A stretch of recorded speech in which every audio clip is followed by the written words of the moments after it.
Hi mga Kapilipino, ako si Blue Roy at welcome sa Kwentong Pilipino. Ang bawat kwento ay may pinagmumulan at ang bawat tao ay may pinaguhugutan at ang Pilipino ay natatangi sa buong mundo. Welcome sa Kwentong Pilipino. Sa pagpasok natin sa ikalawang taon, abangan ang mga susunod na mga kabanata. Ano ang itinuro nito sa pagkatao mo upang umusad ka sa kung pagiging Jeremy ngayon? Yun po, love.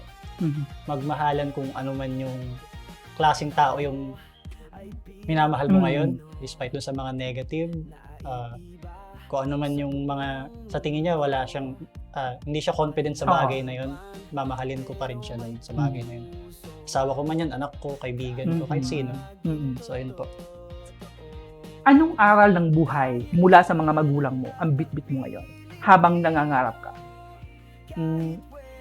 Yun, magpasalamat lang rin po palagi sa kung ano nga pong meron ako sa ngayon. Paano nagsimulang mangarap na maging isang mga awit ang isang Jeremy? Sa anong edad? Anong kanta ang umukit sa puso mo na ito ang landas na tutupad sa pangarap? Yung pangarap ko po kasi hindi lang rin po siya pangarap. Siguro naging parte rin yung mga magulang ko na yun, mahilig sila kumanta parehas eh. Do, hindi lang sila nagkaroon ng sarili nilang mga awit, pero sila yung nagtanim sa akin at saka nagpunla. Actually, April Boy nga po yung hindi ko kayang tanggapin. Yun yung palagi nilang kinakanta sa akin. At ayun, yun yung naging binhi para maging singer din po ako. Okay, Jeremy, sa kabuuan ng iyong kabataan, anong kanta kaya ang maaalala mo nung bata ka na maaaring maglarawan ng kwento ng buhay mo? Siguro yung anak ko ni Freddy Aguilar. Maaari mo bang iparinig sa mga kwentong Pilipino ang ilang linya lamang sa kantang ito upang marinig namin ang iyong ginintuang boses?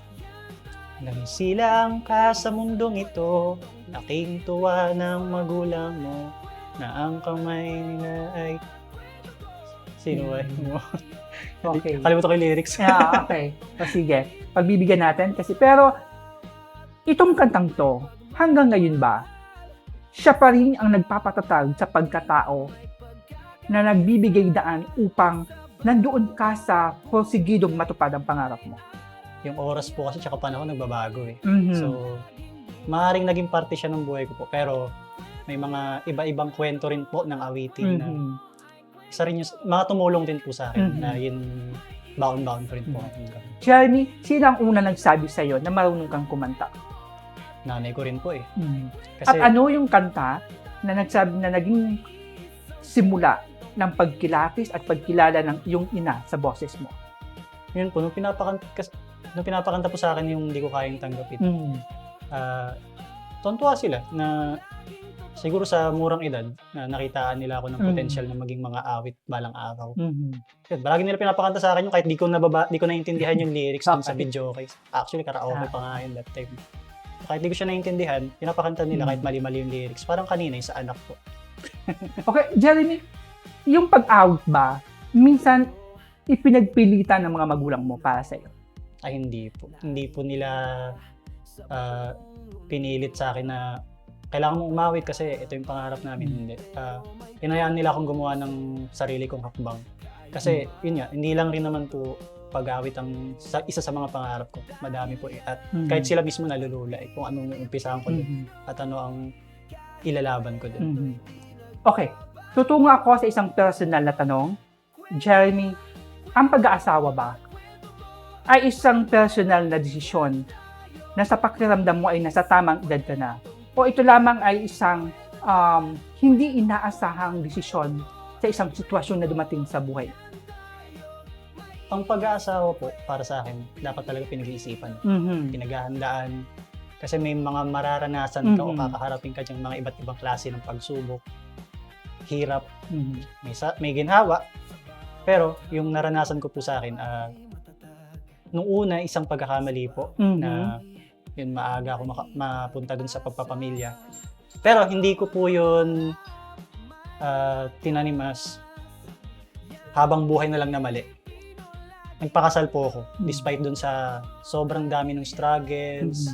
Actually, first year pa lang ng baby namin, nagtaka na kami magpakasal pero hindi kami na pahintulutan ng pagkakataon na maasikaso kagad yung dokumento.